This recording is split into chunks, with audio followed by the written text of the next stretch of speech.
মৰমৰ ছাত্ৰ-ছাত্ৰীসকল, তোমালোকৰ লগত মই এতিয়া আলোচনা কৰিম যিহেতু তোমালোকৰ ৰবিবাৰে NMS পৰীক্ষা হ'লে অড আউট নাম্বাৰ বুলি মানে তিনিটা একে থাকিব, এটা মাত্ৰ বেলেগ থাকিব। সেই বেলেগটো আমি উলিয়াব লাগে। অৰ্থাৎ আমি যদি চাওঁ বিসদৃশটো উলিয়াব লাগিব। তিনিটা সদৃশ থাকিব, এটা বিসদৃশ থাকিব, এটা বেলেগ থাকিব, সেইটো উলিয়াব লাগে।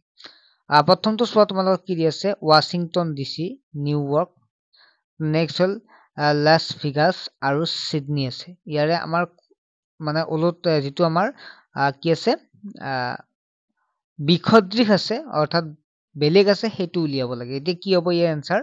ইয়াৰ এনচাৰ যদি চাওঁ তেতিয়াহ'লে ৱাশ্বিংটন যিটো আছে, ৱাশ্বিংটন USA ভিতৰতে আমেৰিকা যুক্তৰাষ্ট্ৰৰে হয়। নিউয়ৰ্কো আমেৰিকা যুক্তৰাষ্ট্ৰৰে হয়।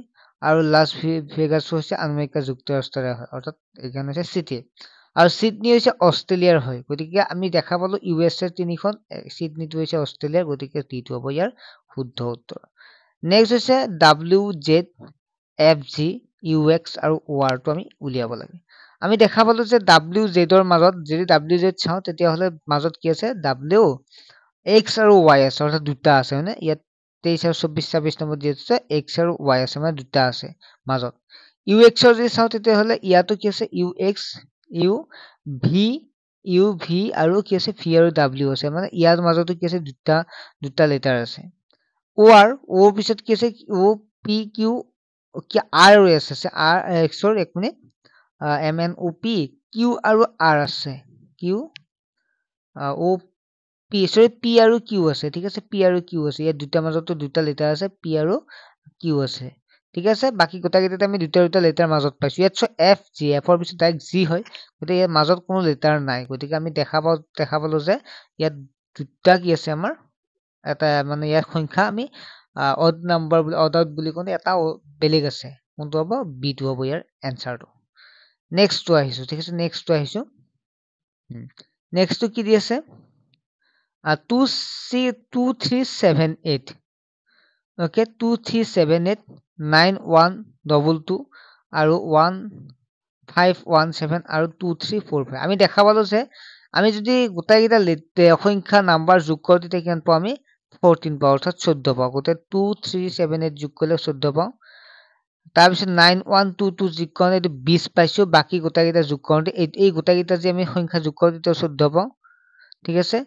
তাৰপিছত এইটো সংখ্যা যোগ কৰিলে আমি 14 পাওঁ, ঠিক আছে। এইটো সংখ্যা যোগ কৰিলে আমি 14 পাওঁ, ঠিক আছে। কিন্তু আমি দেখা পালো যে 9122, ঠিক আছে, এইকেইটা সংখ্যা যোগ কৰিলে কিমান পাব, 2 2 4 4 1 5 5, এইটো 14 পাইছো, ঠিক আছে, এইটো 14 আছে।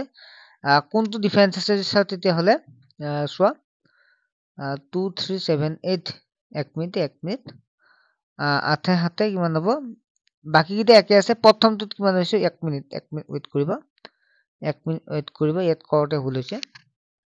ইয়াত চোৱা 8 7, এইটোত কিমান পাইছো, 3 2 5, 5 7 5 12, 12 20, এইটো 20 পাইছো, বাকীকেইটা গোটেইকেইটা 14 পাইছো।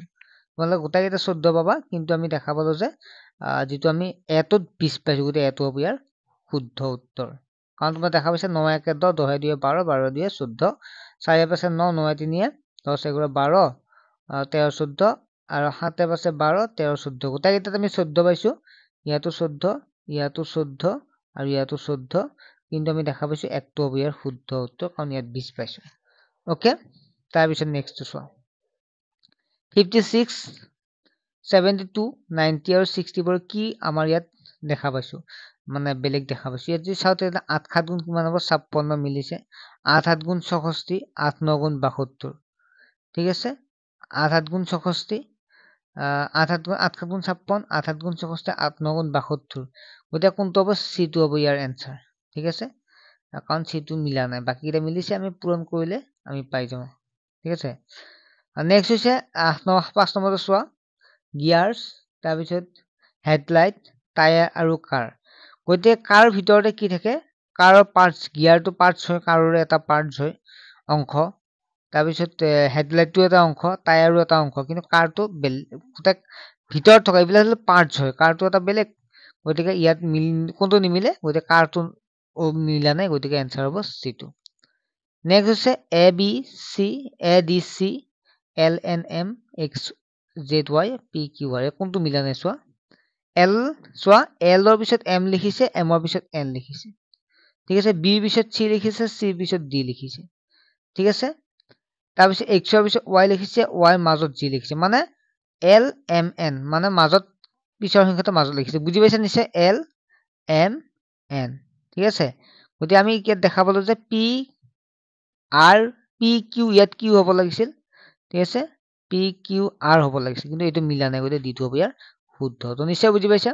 ঠিক আছে, তাৰপিছত নেক্সটটো আমি 7 নম্বৰটো চাম কি হয়। 7 নম্বৰতে কি দি আছে? 7 - 14 12 56। ইয়াত কোন কি হ'ব? আমি যে চাওঁ 9 লগত আমি যে 5 যোগ কৰোঁ, 5 9 45 পাওঁ। তাৰপিছত কি আছে? 14 লগত যদি আমি 5 যোগ কৰোঁ 70 পাওঁ। ঠিকে আছে, মিলিছে। তাৰপিছত যদি আমি 17 লগত 5 যোগ কৰোঁ, তেতিয়া 85 পাওঁ। 17 লগত 5 যোগ কৰিলে 85 পাওঁ। গোটেইকেইটা সংখ্যাৰ লগত, মানে প্ৰথমটো সংখ্যাৰ লগত যদি 5 পূৰণ কৰোঁ, 9 লগত 5, 14 লগত 5, 17 লগত 5 পূৰণ কৰিলে আমি তাৰ বিপৰীত থকা সংখ্যাকেইটাৰ মানে তাৰ লগত থকা সংখ্যাকেইটা আমি পাইছো। কিন্তু 12 লগত 56টো মিলা নাই, গতিকে এনচাৰটো হ'ব বিটো হ'ব ইয়াৰ শুদ্ধ উত্তৰ। নেক্সট কি আছে? 47 দিয়া আছে, 23 দিয়া আছে, 17 দিয়া আছে, 27 দিয়া আছে। গতিকে আমি দেখা পালো যে প্ৰাইম নাম্বাৰ মৌলিক সংখ্যা আমি 1 লৈকে মনত ৰখাটো ভাল, নৰাখিলে 50 লৈকে মনত ৰখাটো ভাল। গতিকে 17, 23 আৰু 47টো মৌলিক সংখ্যা, কিন্তু 27টো যৌগিক সংখ্যা, কাৰণ 3 × 9 = 27, হয়নে? নেক্সট দি আছে এক্সপ্ৰেছ, অৰ্থাৎ এক্সপ্ৰেছ মানে ইংলিছত আমি অসমীয়াত প্ৰকাশ কৰা বুলি কওঁ। ইমপ্লাইড, ঠিক আছে, ইংগিত দিয়া হৈছে। এক্সপ্লিচিট স্পষ্ট, আৰু ষ্টেটেড মানে উল্লেখ কৰা। ইয়াত যদি আমি চাওঁ তেতিয়াহ'লে এ চি ডি বুজা। মেইন কথা হৈছে এ আৰু চি ডি এইকেইটা মানে কিবা এটা বুজোৱা বুজাইছে। ঠিক আছে, কিন্তু যিটো আছে এই চোৱা, 1 মিনিট চোৱা, ইয়াত আমি তিনিটা মিলা থাকিব লাগিব, হয়নে? গতিকে তিনিটা মিলা থাকিলে আমি হেৰি পাম। চোৱা, ইয়াত আমি দেখা পালো যে ইয়াত কৈছে প্ৰকাশ কৰা, ইংকিত কৰা বা উল্লেখ কৰা একে, হয় নহয়? ঠিক আছে, ইয়াৰ এনচাৰটো কোনটো হ'ব? 1 মিনিট মিলাই লৈছো। প্ৰকাশ কৰা, তাৰপিছত ইংগিত দিয়া, আৰু চিটো ইয়াত মিলা নাই, স্পষ্ট বুজি গৈছে, বাকী কেইটাৰ লগত চিটো মিলা নাই, গতিকে চিটো হ'ব ইয়াৰ শুদ্ধ। বাকী কেইটা কি আছে? এটা এ যদি চাওঁ এ, তাৰপিছত আমি যদি চাওঁ বি আৰু ডি, এ বি ডিটো কিবা এটা বুজোৱা বুজিছে, প্ৰকাশ কৰা বুজাইছে, ইংগিত দিয়া বুজাইছে, উল্লেখ কৰা বুজিছে, একে অৰ্থই বুজাইছে, কিন্তু আমি স্পষ্টটো মানে ইয়াত বাকী কেইটাৰ লগত মিলা নাই।